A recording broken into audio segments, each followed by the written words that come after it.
बुल्डाना, बुल्डाना के बाद इंदौर, इंदौर के बाद जयपुर और आज हम दिल्ली में हैं।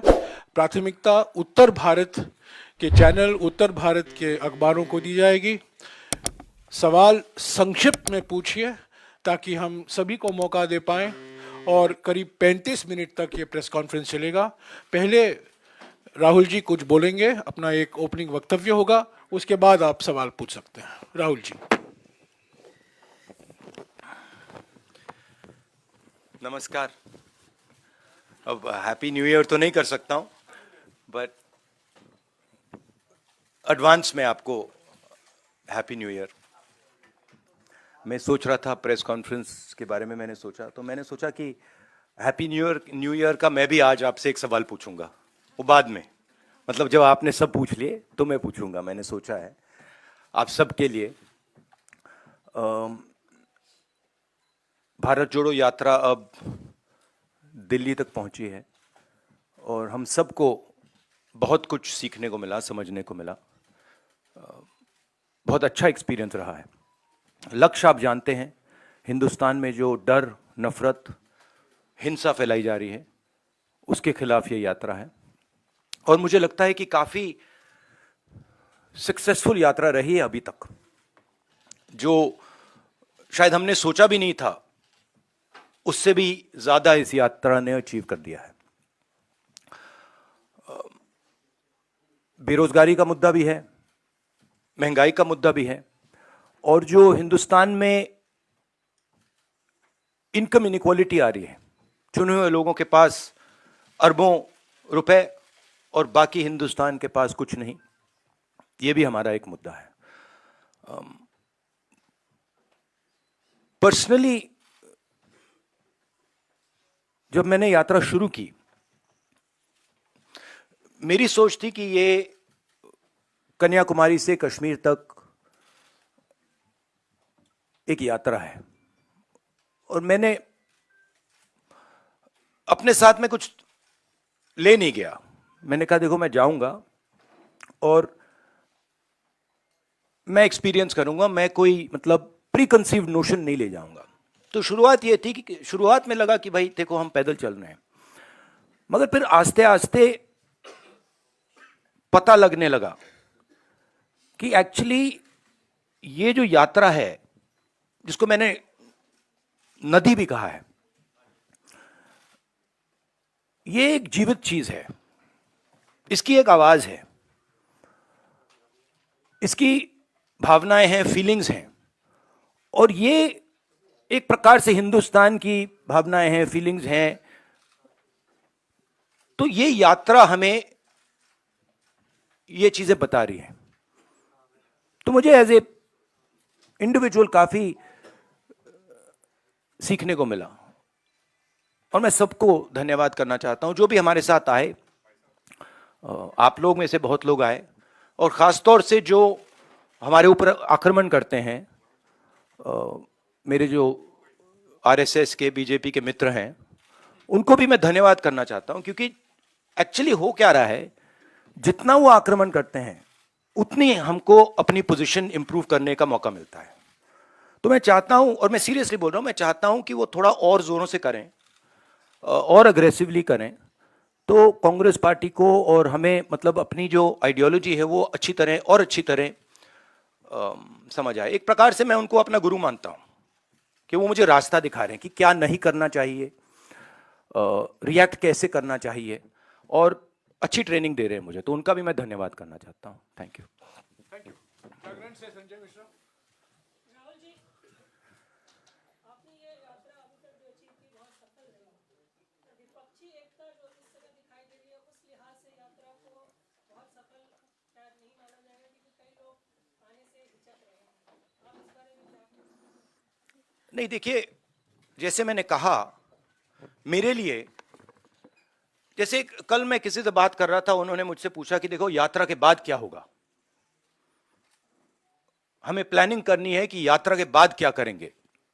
काफी लोगों ने कहा है ईस्ट वेस्ट यात्रा, कोई और कुछ और कह रहे हैं, और मैंने उनको जवाब दिया, देखिए ये जो हमारी यात्रा है, ये हमें कुछ बताने की कोशिश कर रही है। ये हमें कुछ बोल रही है, और अगर हम उसको सुने बिना कुछ और काम करना शुरू कर दें कि भैया देखो यात्रा के बाद क्या होगा, तो एक प्रकार से ये जो हिंदुस्तान की आवाज है उसका अपमान है। तो मैं वो नहीं करना चाहता हूं। रही बात विपक्ष की, मैं जानता हूं कि विपक्ष के नेता सारे के सारे हमारे साथ खड़े हैं, और वो मतलब वो क्लियरली हमें मालूम है। बट आज के हिंदुस्तान में कंपल्शंस भी होते हैं, पॉलिटिकल कंपल्शंस होते हैं, दूसरे कंपल्शंस होते हैं। तो मैं उस पर कमेंट नहीं करना चाहता हूं कि क्यों आ रहे हैं, क्यों नहीं आ रहा है, कौन आ रहा है, कौन नहीं आ रहा। बस मैं ये कहना चाहता हूं कि भारत जोड़ो यात्रा के दरवाजे जो भी भारत को जोड़ना चाहता है उसके लिए खुले हैं, किसी को हम रोकने वाले नहीं हैं। दूसरी बात, विचारधारा में सिमिलैरिटीज होती हैं। देखिए, नफरत और हिंसा और मोहब्बत में सिमिलैरिटी नहीं होती है, डायमेट्रिकली ऑपोजिट चीजें हैं।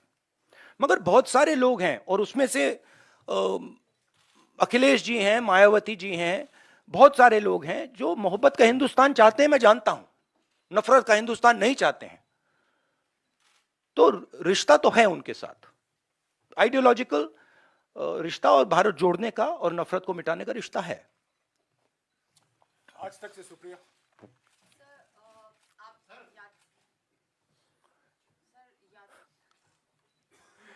क्या हुआ?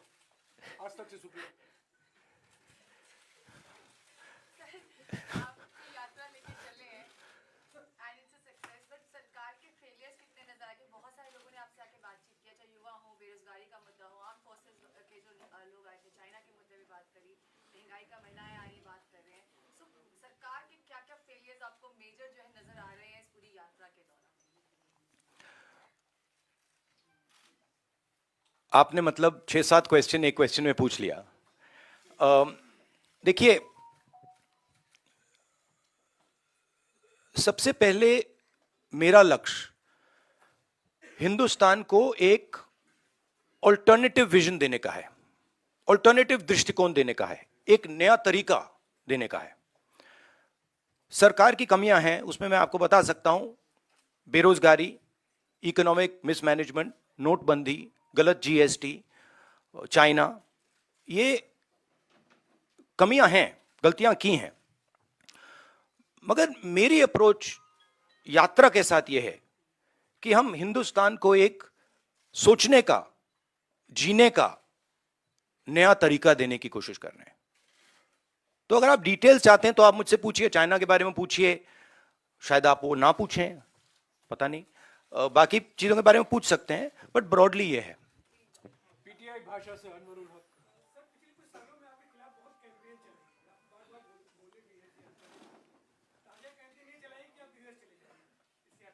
हाँ, पता नहीं ये मतलब ये कहाँ है, ये मतलब दिल्ली में तो है ना हम, ये कहीं और बैठे हैं? ये भैया एआईसीसी ऑफिस है ना, है एआई अभी है ना? अच्छा, हाँ, तो मुझे पता नहीं, मतलब मुझे तो लग रहा है भैया, पता नहीं मेरी दूसरी रियलिटी हो, आपकी दूसरी रियलिटी हो, मगर मुझे तो ये न्यू दिल्ली दिख रहा है। और कुछ एक, हाँ,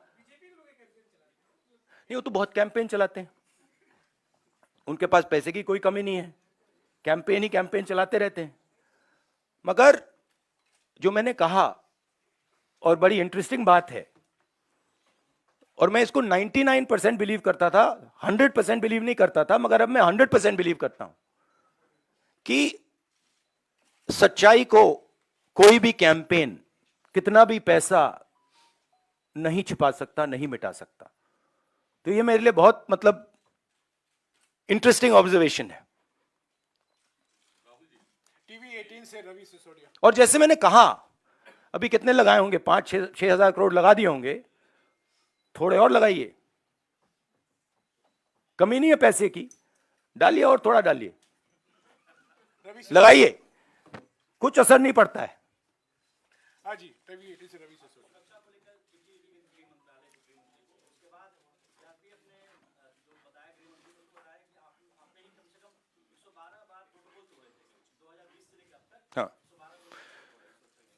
देखिए, दो चीजें हैं इसमें।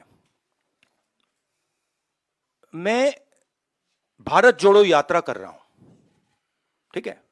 अब सरकार चाहती है कि मैं बीपी गाड़ी में भारत जोड़ो यात्रा करूं। कहते हैं आपका प्रोटोकॉल है कि आप हमें तंग मत करो, आप बुलेट प्रूफ गाड़ी में बैठ के कन्याकुमारी से कश्मीर तक चलो। अब यह मेरे लिए तो एक्सेप्टेबल नहीं है। अब यात्रा में आप मुझे समझाइए, भारत जोड़ो यात्रा में मैं बीपी गाड़ी में कैसे बैठूं? अच्छा, जब उनके नेता,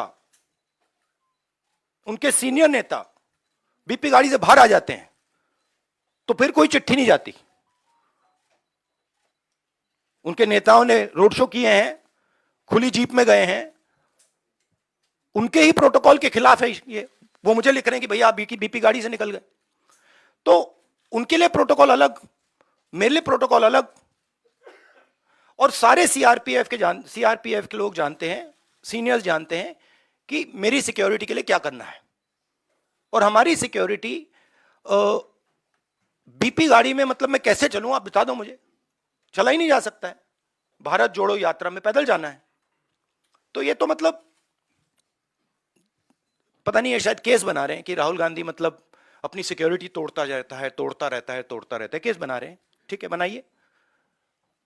दैनिक भास्कर से अनिरुद्ध।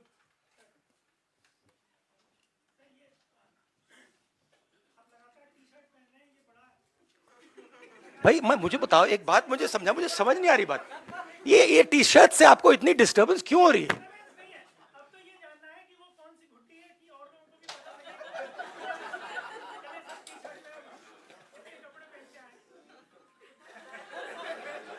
मतलब एक भी यहां टी शर्ट में नहीं बैठा है?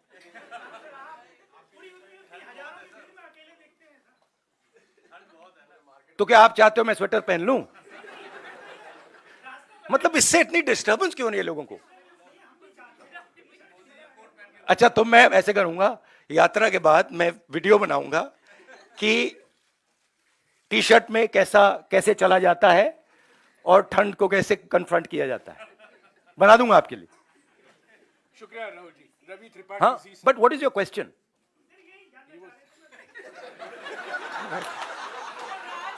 मैं क्या बताऊं भाई? राज क्या?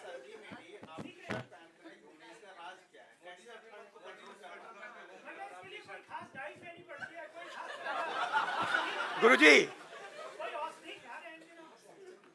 ये आपने स्वेटर क्यों पहन रखा है? नहीं, इसका कारण ये नहीं है। इसका कारण ये है कि आप सर्दी से डरते हो। इसका कारण नहीं है कि सर्दी है, आप सर्दी से डरते हो। मैं सर्दी से डरता नहीं हूं, सीधी सी बात है। नो सप्लीमेंट्री प्लीज, हो गया। नहीं, कहने दीजिए। न्यू ईयर अब देखिए ना, अब देखिए मोदी जी के प्रेस कॉन्फ्रेंस तो होते नहीं, तो मैं उनके भी 2-3 क्वेश्चन सप्लीमेंट्रीज आपको दे देता हूं।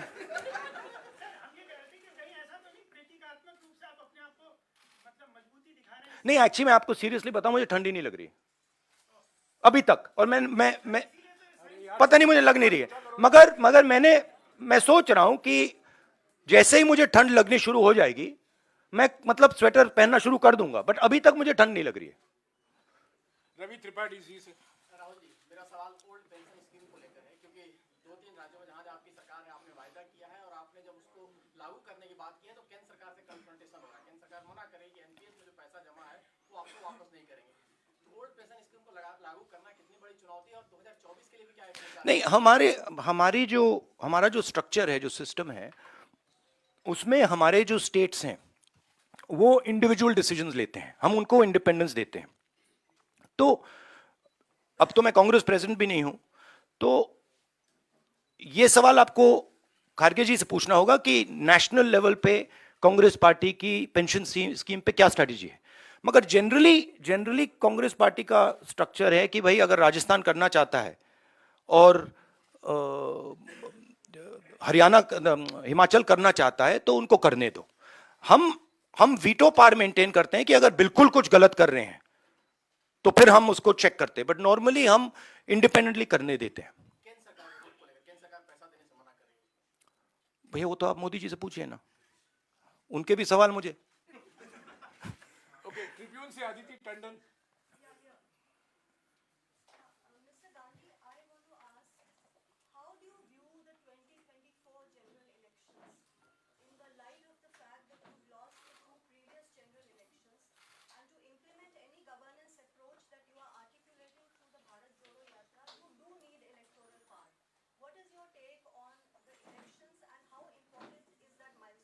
I think if the opposition stands effectively with a vision, what I am hearing from the ground, and what I'm seeing from the ground, it will become very difficult for the BJP to win the election. But the opposition has to coordinate properly, and the opposition has to go to the people of India with a vision, with an alternative vision to the BJP, not just go to the people of India. ANI से साहिल. But there is huge undercurrent against the BJP, massive undercurrent. ANI से साहिल. Senior leader from the Congress party, Kamal Nath, has said that Rahul Gandhi will be the opposition PM face for 2024. Will you be the PM face? See, every time there's a press conference, there's one or two attempts to, completely take the attention and take it in that direction. Now, I don't fall for these type of things. My focus is on the idea that India should be united, that we fight hatred and anger with affection, love and harmony, and we are providing an alternative vision of this country. So I think that's what I would like to focus on. These questions, of course, you have to keep saying them, because this is the nature of media. So I'm going to let you keep doing that, and you can enjoy yourself doing it, and I'll also have a little fun while you do it. Navbharat times से Rajesh Mittal. Navbharat times से Rajesh Mittal. Namaskar. यात्रा ने आपको देश के बारे में समझ जो है वो बढ़ाई है. इस समझ के आधार पर अगर आप आज देश के प्रधानमंत्री बन जाएं तो 5 बातें आप क्या करेंगे सबसे पहले? नहीं, सबसे पहले ये हाइपोथेटिकल क्वेश्चन है, तो मैं इसका जवाब प्रधानमंत्री के बेसिस पे नहीं दूंगा, मगर मैं ये जरूर कह सकता हूं कि जो हमारा शिक्षा का सिस्टम है, मैं पहले सोचता था कि इसमें स्ट्रक्चरल प्रॉब्लम्स हैं, मगर ये अपना काम कर रहा है. आज मैं सोचता हूं कि ये अपना काम ही नहीं कर रहा है. जो हम अपने बच्चों को विजन दे रहे हैं, जो उनका इमेजिनेशन है, जो हमें देना चाहिए, हम दे नहीं रहे. तो अगर आप, सबसे शॉकिंग चीज मैं आपको बताता हूं. मैं कन्याकुमारी से अब दिल्ली तक आया हूं. कितने 108 दिन हो गए. 108 दिन में मैंने हजारों बच्चों से बात की है, और हर बच्चे से मैंने पूछा है, तुम यूनिवर्सिटी के बाद, कॉलेज के बाद क्या करना चाहते हो. हजारों बच्चों से पूछा है, और मुझे सिर्फ 5 जवाब मिले. मतलब एक लड़की ने मुझे कहा कि मैं अपना छोटा बिजनेस चला रही हूं, और एक लड़के ने कहा कि मैं मैकेनिक बनना चाहता हूं. बट 99.9% लोग कह रहे हैं मैं लॉयर, डॉक्टर, इंजीनियर, आईएएस, जज. मतलब हमारा एजुकेशन सिस्टम हमारे बच्चों को कह रहा है कि जिंदगी में तुम्हारे पास 5 काम है. और रियलिटी ये है, रियलिटी सच्चाई ये है कि ये सब बच्चे इंजीनियर नहीं बन सकते, डॉक्टर नहीं बन सकते, लॉयर नहीं बन सकते. तो ये झूठ है. तो हम अपने बच्चों को झूठ बोल रहे हैं. मैं पूछता हूं, बच्चे आते हैं, कहते हैं क्या करना चाहते हो? आईएएस. अच्छा, आईएएस में कितने लोग जाते हैं हर साल? आप अंदाजा लगाइए, जवाब क्या मिलता है. मैं पूछता हूं कितने लोग आईएएस में हर साल जाते हैं? बच्चे क्या कहते हैं? क्या लगता है? अच्छा, आप बताइए कितने लोग जाते हैं आईएएस में? 250. बच्चे कहते हैं 5 लाख, 6 लाख, 1 लाख, 2 लाख, 3 लाख. जब मैं उनको कहता हूं भाई 150 जाते हैं, 2-3 को मैंने गलती से कह दिया, एक लड़की को कह दिया, वो रोना शुरू कर दी कि देखिए हम उनको सही इमेजिनेशन ही नहीं दे रहे हैं, हम उनको रास्ता ही नहीं दिखा रहे हैं. तो पहला काम जो एजुकेशन सिस्टम है, और ये टॉप डाउन, ये इमेजिनेशन को मारने का एजुकेशन सिस्टम है. ये एजुकेशन को खोलता नहीं है. तो सबसे बड़ा काम, और ये शायद 2-3-4 साल में नहीं होगा, मगर डायरेक्शन ये होना चाहिए. और जो न्यू एजुकेशन पॉलिसी वो तो बिल्कुल दूसरे डायरेक्शन में जा रही है। तो पहली ये बात है। दूसरी बात, ये खुले तरीके से बोल दूं तो ये रेंट सीकिंग नेशन है, इसे प्रोडक्शन नेशन बनना चाहिए। फर्क है। ये जो देश है, जो प्रोड्यूसर है, जो प्रोडक्शन करता है, जो जिसके पास स्किल है, चाहे वो किसान हो, चाहे वो मैकेनिक हो, चाहे वो बढ़ई हो, मोची हो, नाई हो, जो भी हो, जिसके पास स्किल है, सबसे पहले उसकी मदद नहीं करते हैं। तो दूसरी बात, उसकी स्किल को डिस्ट्रॉय करने की कोशिश करते हैं, और उसको मतलब जो उसकी स्ट्रेंथ है उसको मार मार के उससे निकाल देते हैं, और बिना स्किल के रिस्पेक्ट किए यह देश कभी अपने युवाओं को रोजगार नहीं दे सकता है। सिंपल बात है। तो दूसरी चीज यह है। तीसरी चीज है कि, और ये मैं थोड़ा जो बॉर्डर पे हो रहा है उसके बारे में कहना चाहता हूं। जो देश में हिंसा है, नफरत है, केओस है, इसका असर, इसका इफेक्ट दूसरे देश देखते हैं और उसका फायदा उठाते हैं। हमारी जो कंफ्यूज्ड फॉरेन पॉलिसी है, जो एक प्रकार से event based non strategic foreign policy है, उससे हिंदुस्तान को जबरदस्त नुकसान हो रहा है और बहुत भारी चोट लगेगी। और मैं इसको दोहराता जाता हूं मगर कोई सुनता नहीं है। जैसे मैं कोविड के समय दोहरा रहा था कि भाई प्रॉब्लम आ रही है, कोई सुनता नहीं है। तो ये भी बहुत जरूरी चीज है। बट मेन ये कुछ नहीं हो सकता अगर एक हिंदुस्तानी दूसरे हिंदुस्तानी से नफरत करता है, एक आदमी दूसरे को मारने की कोशिश कर रहा है, ये कुछ नहीं हो सकता। तो फाउंडेशन मोहब्बत, एकता, इज्जत, रिस्पेक्ट है। न्यूज 18 से अरुण कुमार सिंह।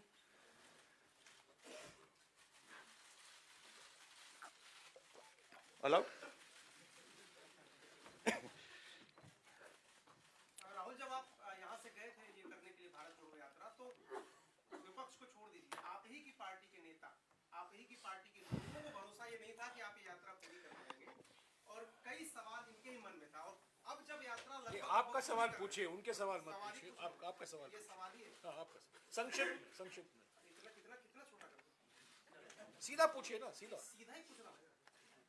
तो उसमें क्या है कि अब जब आप यात्रा कर चुके, तो कई लोग ये कहते हैं कि वो राहुल नहीं है, ये बदलने वाले राहुल है, इतनी आसानी से इनको नहीं समझा सकते। अब आप कुछ चेंज आप अपने आप में ही देख रहे हैं, समझने में, लोगों से बातचीत करने के बाद, कि अब फैसले लेने या बात करने का अंदाज आपका एकदम अलग है, जुदा हो गया है, कुछ अंतर है? देखिए, अंतर तो इस प्रेस कॉन्फ्रेंस के बाद भी आएगा। अंतर तो व्यक्ति में कंटिन्यूअस होता है, नॉन स्टॉप होता है, तो वो तो है। बट जो मेरी फाउंडेशन है, जो नींव है, उसमें मुझे कोई चेंज नहीं दिखा। उसमें वो फाउंडेशन मेरी वही है। जरूर मैं मतलब बहुत कुछ सीखा हूं और हर रोज सीखता हूं, और सिर्फ यात्रा से नहीं, हर इंटरैक्शन में से मैं सीखने की कोशिश करता हूं। तो एवोल्यूशन तो होता रहता है, मगर जो फाउंडिंग प्रिंसिपल्स हैं कि वो उसमें इतनी चेंज नहीं है। वो मैं ये कह सकता हूं, वो और भी स्ट्रांग हो गए हैं, वो कह सकता हूं, बट उसमें इतनी चेंज नहीं आई है।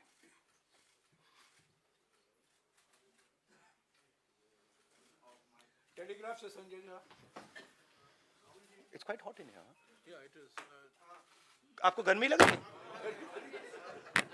बहुत प्रॉब्लम हो रही है। भैया कुछ करो प्लीज। एसी चलवाओ प्लीज।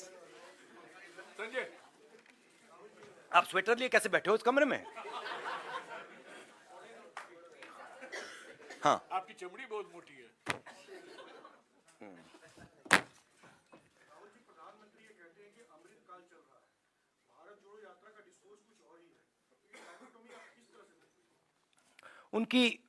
उनकी व्यू अलग है, हमारी व्यू अलग है। तो उनका ओपिनियन हमारे से अलग रहता है, हमारा अलग रहता है, तो डाइकोटोमी तो कुछ है नहीं, अलग ओपिनियंस हैं। नहीं, अलग व्यू पॉइंट्स हैं। उनका उनका व्यू पॉइंट दूसरा है, हमारा व्यू पॉइंट दूसरा है, विचारधारा दूसरी है, विचारधारा की लड़ाई है। उनको अपनी व्यू पॉइंट रखनी चाहिए। जैसे मैंने कहा, अगर वो अपनी व्यू पॉइंट बदल दें तो हमारे लिए प्रॉब्लम हो जाएगी, क्योंकि हम अपने व्यू पॉइंट को अच्छी तरह नहीं समझ पाएंगे। तो वो जो उनको जो लगता है वो करना चाहिए, वो करना चाहिए, और हमें जो करना है हम करेंगे। डाइकोटोमी कोई नहीं, ये बहुत पुरानी लड़ाई है। ये भी बात मुझे समझ आई है।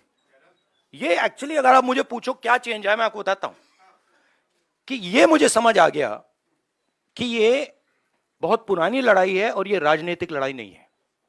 ये मुझे समझ आ गया। जैनेंद्र एबीपी से। राहुल जी, मैं फिर से आपको 2024 के सवाल पर ले जाना चाहता हूँ।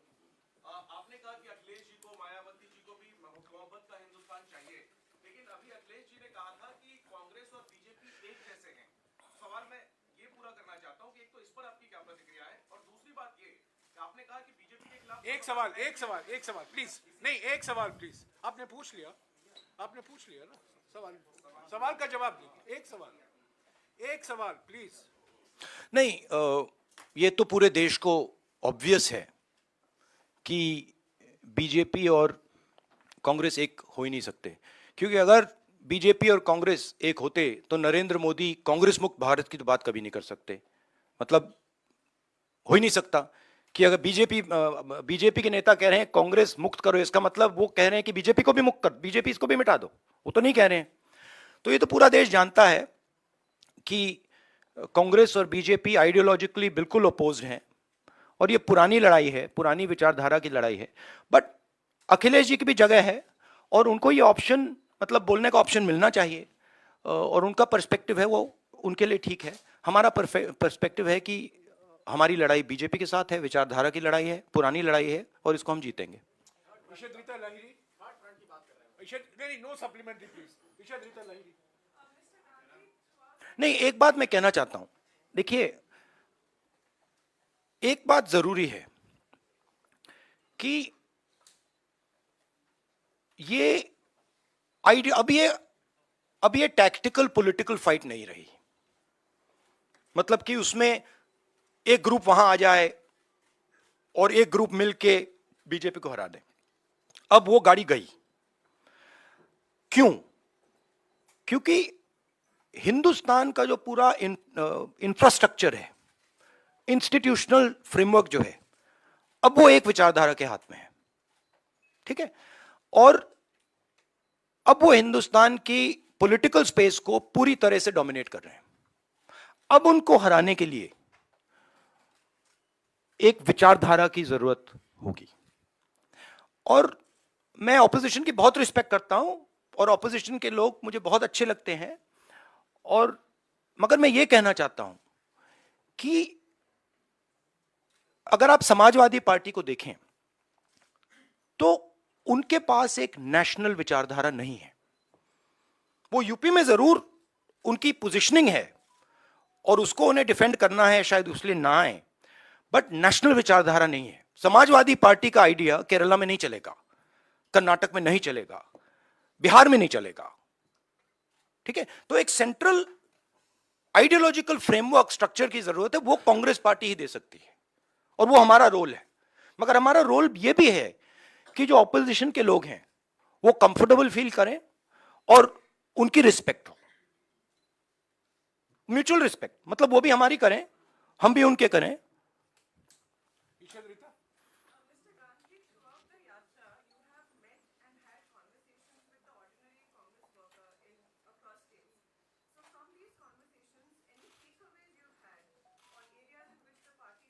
Yeah. My main takeaway is that there is nothing known as an ordinary Congress worker. There really isn't. In fact, there's nothing known as an ordinary person. I don't like these type of qualifiers. There's nothing known as an ordinary person. Everybody is unique. Every Congress worker is unique. Every person has a unique way of looking at the world, and it's important that they're treated like that. So every single one of them, every conversation, I learn something from, Times Now से रंजीता। राहुल, मेरा सवाल इस पर है कि 2024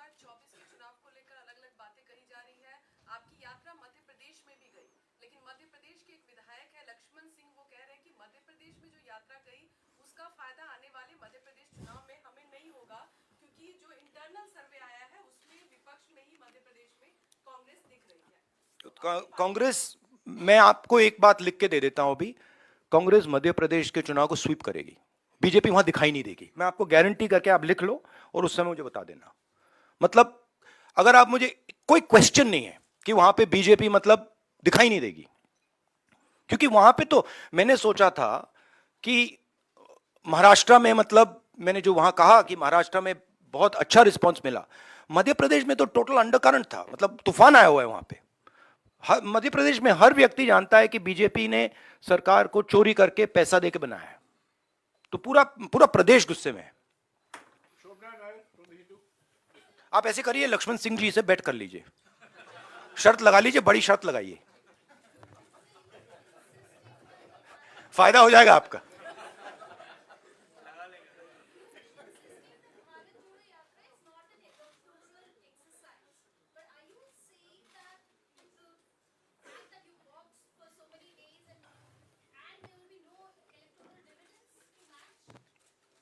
No, I'm not saying that. You're saying that.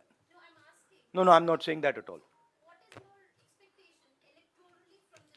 In my mind, as I said earlier, the yatra is a conversation. And I don't think it's fair for me to make any comments before that conversation is over. I can answer such questions the day the flag is hoisted in Srinagar, and the conversation, at least this phase of the conversation, is over. I can then probably answer your questions. This type of a question. I don't want to take the yatra, and demean it by making it about something that it's not. Manoj from Indian Express. Just now, you said, really going to the people without a credible alternative vision will not help the opposition. So what is the big idea or a series of ideas that you are putting forward? Because there seems to be a realization that, merely criticizing, even if robust, merely criticizing the government is not enough. So what is the series of ideas that you are putting forward? No, I outlined it right now, right? Number one, making India a production nation, which means that respecting skills and moving the mindset from one of GDP growth to GDP growth plus employment plus production plus exports, etc., etc., etc. That's the first thing. The second thing is, which is very important for the future and is important if you want to build a production nation, is giving our children an imagination. Telling them that, look, if you want to become, I mean, it's a strange question, but why is it that out of lakhs and lakhs of people I've met, thousands and thousands of children I have met, nobody said, I want to be a pilot. Nobody said, I want to be an astronaut. Nobody said, I want to be India's best singer. Why? Because our system is saying to them that these are all dead ends. Right? But if you look at countries that produce, and I gave this example to kids. If you look at company like Honda, company like Toyota, the people who founded these companies were mechanics. But no mechanic in India can ever imagine that he could one day be the head of a 1,000, 2,000, 10,000 crore company. Now, if you want to produce, that has to change. So we have to give him the structures that will allow him to do that will allow his imagination to do that. Right? And then the final thing is, we can see what is going on in the planet. We can see the turmoil that is taking place. And I am absolutely convinced that India has a place, central place in the planet, on the planet. Right? And I don't view it so much as, look how powerful India is. We are powerful. But we were not that powerful 70 years ago, 80 years ago, 90 years ago. but we had a vision. Right? When Mahatma Gandhi, for example, was speaking about the Indian freedom movement, people in the United States, people in the Soviet Union, everywhere were listening to him. Why? Because there is something very powerful called Indian values, Indian philosophies, Indian thinking. And that's actually our strength. And we're destroying it. So when we make one Indian fight with another, when we are not harmonious, when a foreigner comes to India and he feels terrified that something might happen to him, we are attacking our own system. So these are the type of things that would be part of an alternative vision. Also, by the way, I don't see why only 2 or 3 or 4 people should benefit from the wealth of this country. I just don't understand it. Right? So, a sense of equality. There is a place for large business, I absolutely agree, and they have a central role in India in its future. But it cannot be that there are 2 or 3 business people who run this country.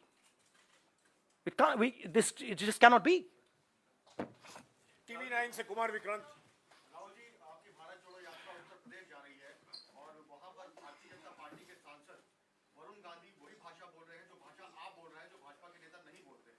क्या वरुण गांधी के लिए Congress party में जगह है? क्या वरुण गांधी को आप चाहेंगे वो भारत जोड़ो भैया, ये आपको हमारे जो कांग्रेस प्रेसिडेंट है, ये सवाल आपको उनसे पूछना पड़ेगा। यात्रा में वो आए तो स्वागत है उनका? स्वागत किसी का भी है, बट वो बीजेपी के हैं तो उनका वहां पे प्रॉब्लम तो होगा।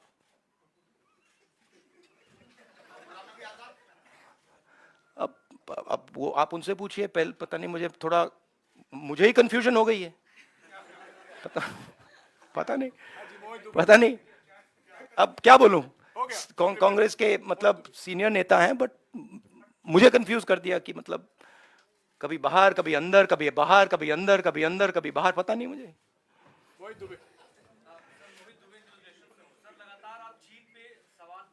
आपने पूछ लिया आज।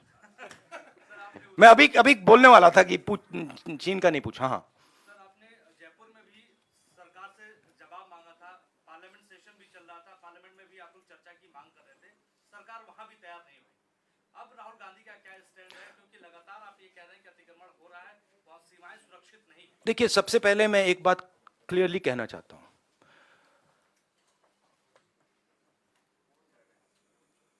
मैं शहीद परिवार का हूं। मेरे पिता शहीद हुए और मेरी दादी शहीद हुई। यहां पे कोई है जिसके फैमिली में कोई शहीद हुआ? कोई है यहां पे? आप हैं? हाँ, आपके ब्रदर। तो आपको मालूम है कि कैसी चोट लगती है, क्या फीलिंग आती है। ठीक है, तो मैं समझता हूं और मैं जानता हूं जब एक युवा अपनी जान देने के लिए खड़ा होता है और जब वो शहीद होता है तो उसके परिवार को क्या होता है, मैं जानता हूं, समझता हूं। और बीजेपी के टॉप लीडरशिप में कोई नहीं है जो समझता है।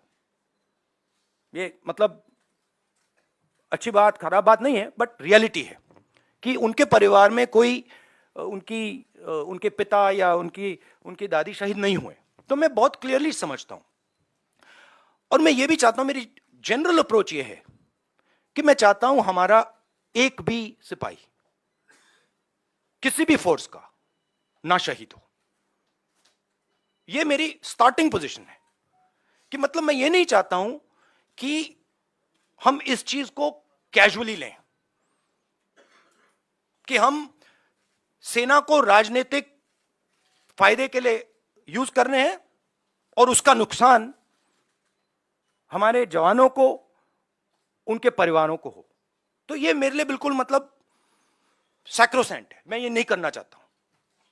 ठीक है, मगर और जो मैं समझता हूं जो बॉर्डर पे हमारे जवान आज खड़े हैं, आप मेरी टी शर्ट की बात कर रहे हो, मगर मैं जानता हूं वहां आज खड़े हैं सियाचिन में, उधर हिमालय पे। मैं जानता हूं कि उनको क्या डिफिकल्टीज सामना करनी पड़ती है और मैं उनसे प्यार करता हूं, हर सोल्जर से।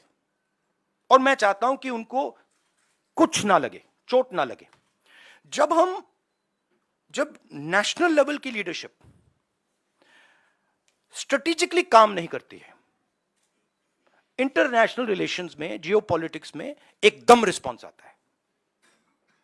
और हमारी सरकार ने जो चाइना का मामला है उसको कंप्लीटली मिसहैंडल कर दिया है, ठीक है।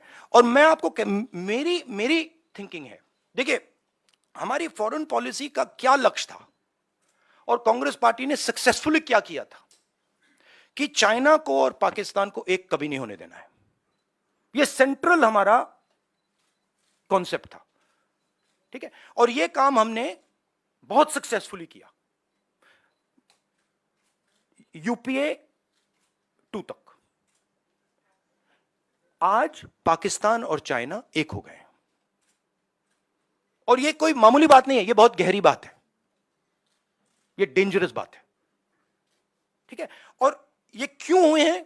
क्योंकि हमारी सरकार ने मिसहैंडल किया है, हमारी सरकार ने फॉरेन पॉलिसी को मिसहैंडल कर दिया है, और जो ब्रॉड स्ट्रक्चर है फॉरेन पॉलिसी का उसको वो समझे नहीं, ठीक है। अब मैं कह रहा हूं कि ये दो एक हो गए हैं, अब रिस्क है, और कहीं ना कहीं ये कुछ ना कुछ करेंगे। और पहला कदम इन्होंने ढोकलाम में लिया और दूसरा कदम इन्होंने लद्दाख में लिया। मेरे लिए, मेरी व्यू पॉइंट से ये प्रिपरेशन है, अगर नहीं है तो बहुत अच्छा, मगर मुझे लग रहा है कि ये प्रिपरेशन कर रहे हैं। और मैं सरकार को कह रहा हूं कि it is not if, it is when.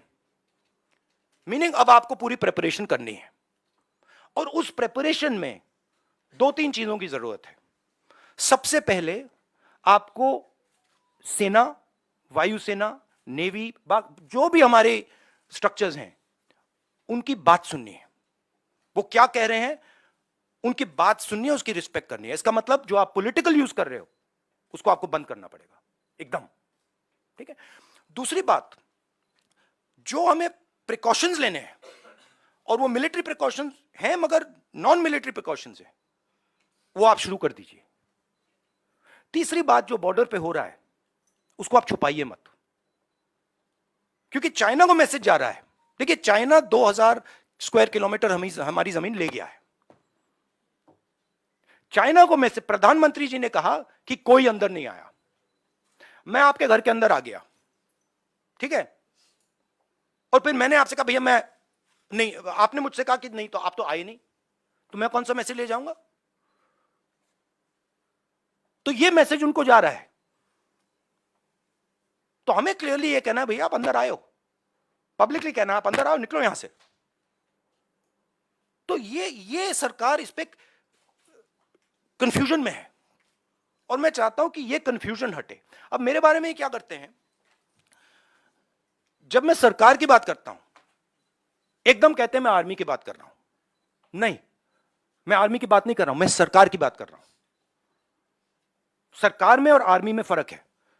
सरकार ने गलत निर्णय लिए हैं तो सरकार को आर्मी के पीछे, नेवी के पीछे, एयरफोर्स के पीछे नहीं छुपना चाहिए, ये कायरता है।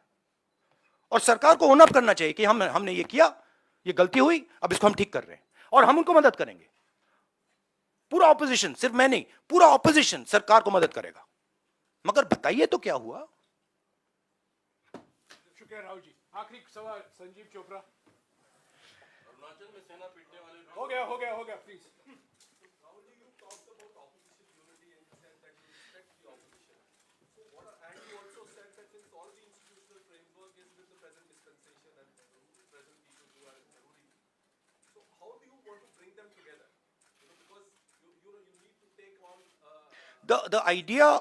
The idea of Bharat Jodo is a framework. It's a way of working. It's a way of thinking. So, of course, I'm not the Congress president, and a lot of that work now the Congress president will probably do. But it is about bringing people together and making them comfortable. You know, respect basically. शुक्रिया राहुल जी। भारत जोड़ो यात्रा फिर से No, but I need to ask them the question. Please I need to ask the New Year question myself now. because my one question I get, so why am I not allowed to use a teleprompter? मैंने क्या गलती की है? मतलब आप प्रधानमंत्री को teleprompter use करने देते हो, आप दूसरों को भी टेलीप्रॉम्प्टर यूज करने देते हो, तो मुझे क्यों नहीं? नहीं, मगर ऑप्शन तो देना चाहिए। और एक और सवाल है राहुल। नहीं, मेरा दूसरा है। नहीं, आप बार बार क्यों प्रेस कॉन्फ्रेंस? नहीं, मेरा दूसरा भी सवाल है, और भी अच्छा सवाल है। ये सवाल मैं मतलब बहुत इंटरेस्टिंग सवाल है।